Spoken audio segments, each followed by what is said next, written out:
Hello friends, અ pinch two test ચેનલમાં આપનું સ્વાગત છે. આજે હું આપને શીખવવાની છું મલાઈ કોફતા. તો આવી જ અવનવી રેસીપી શીખવા માટે મારી ચેનલને લાઈક, શેર અને સબસ્ક્રાઇબ કરવાનું ભૂલશો નહીં. મલાઈ કોફતા બનાવવા માટે આપણે એક બાઉલ લઈશું. તેમાં 4 થી 5 નંગ બાફેલા બટેટાને મેશ કરી લીધા છે.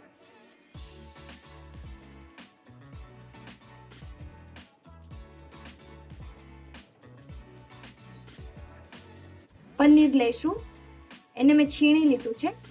100 ગ્રામ પનીર લેવાનું છે.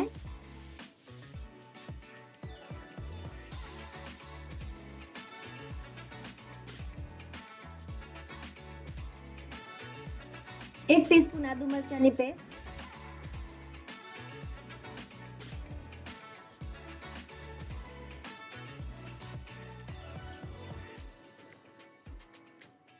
બ્રેડ ક્રમ્સ લઈશું.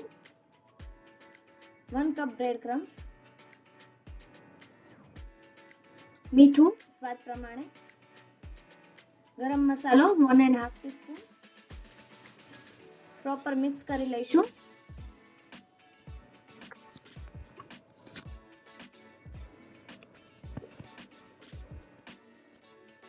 એકદમ સરસ પ્રોપર એને મિક્સ કરી લઈશું.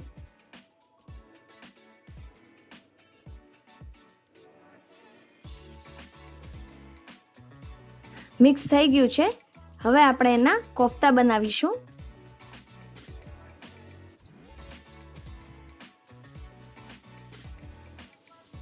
આપણે જ્યારે કોફતા બનાવતા હોઈએ ત્યારે જ્યારે મિક્સ કરતા હોઈએ તો આપણે જોવાનું કે બટેટાનો માવો છે એ બહુ ઢીલો લાગે તો આપણે એની અંદર કોર્નફ્લોર એડ કરવાનો હોય છે, જે બાઇન્ડિંગનું કામ કરે છે.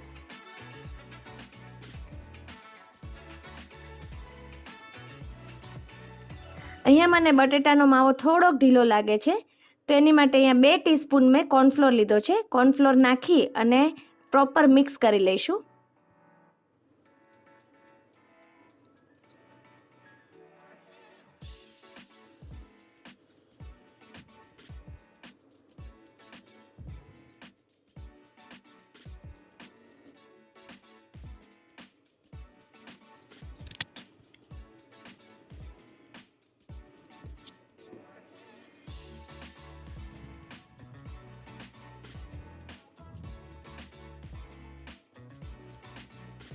કોફતા વાળી લઈશું. જે મનપસંદ શેપ હોય તેવા કોફતા વાળવાના. વચ્ચે આપણે કોફતા વાળવા માટે વચ્ચે આપણે ગ્રેપ્સ મૂકીશું અને ફરીથી એને વાળીશું. તમે આમાં કાજુ, કિશમિશ કાંઈ પણ સ્વાદ પ્રમાણે ઉમેરી શકો છો. અહીંયા મેં કિશમિશ લીધી છે.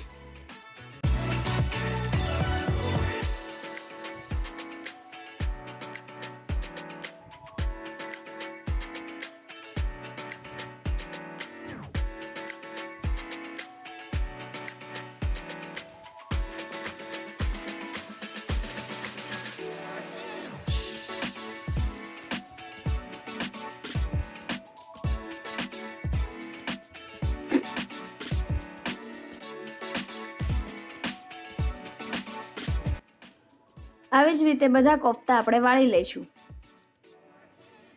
બધા કોફતા વળાઈ ગયા છે. હવે આપણે એને પ્રોપર શેપ આપી અને કોર્નફ્લોરમાં રગદોળી, એટલે તેલમાં છૂટે નહીં, એટલે થોડું આપણે કોર્નફ્લોરમાં એને મિક્સ કરીશું.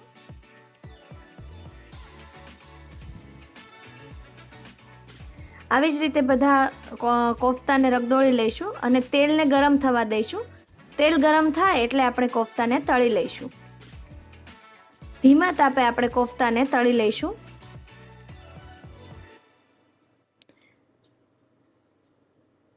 અહીંયા આપણે કોફતાને ઉપર નીચે બહુ હલાવવાના નથી, નહીંતર ભાંગી જશે. એની ઉપર થોડું થોડું તેલ નાખતા જઈએ અને આપણે એને ગરમ તેલમાં તળી લઈશું.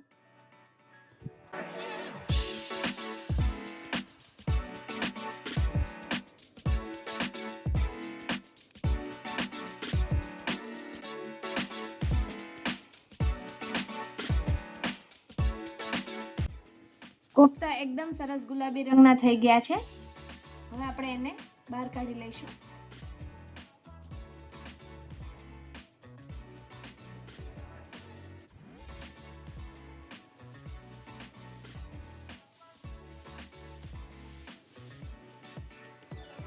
હવે ગ્રેવી બનાવવા માટે એક પેનમાં તેલ લઈશું, તેમાં 2 નંગ ડુંગળી લીધી છે એને સાતળી લઈશું.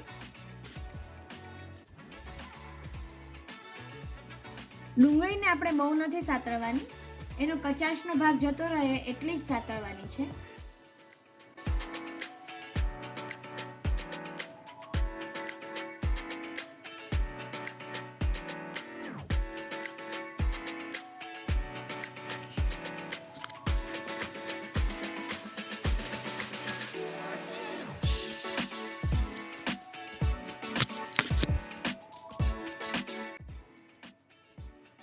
લસણની 4 થી 5 કળીને પણ સાથે સાતળી લઈશું. કાજુ 5 થી 6 નંગ કાજુને સાતળી લઈશું.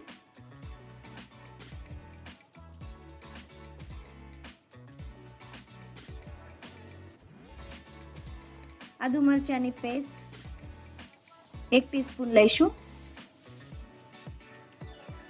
પ્રોપર બધું મિક્સ કરી લઈશું.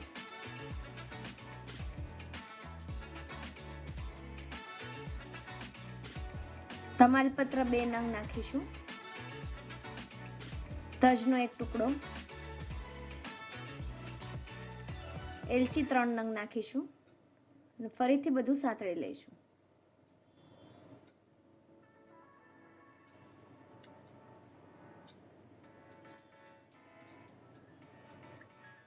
બે નંગ ટમેટાને કટ કરી લીધા છે, એને પણ આપણે મિક્સ કરી લઈશું અને સાતળી લઈશું.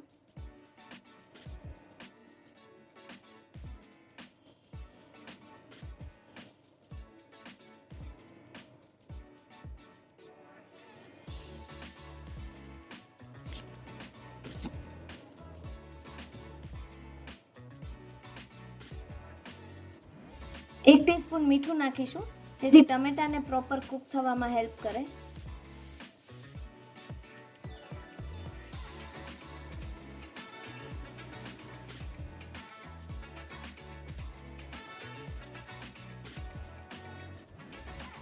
ટમેટા સતરાય ત્યાં સુધી આપણે એને ગેસ પર રાખીશું.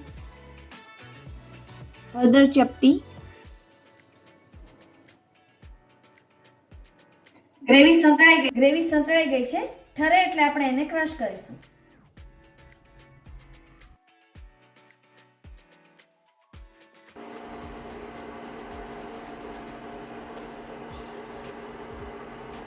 હવે ગ્રેવી રેડી છે.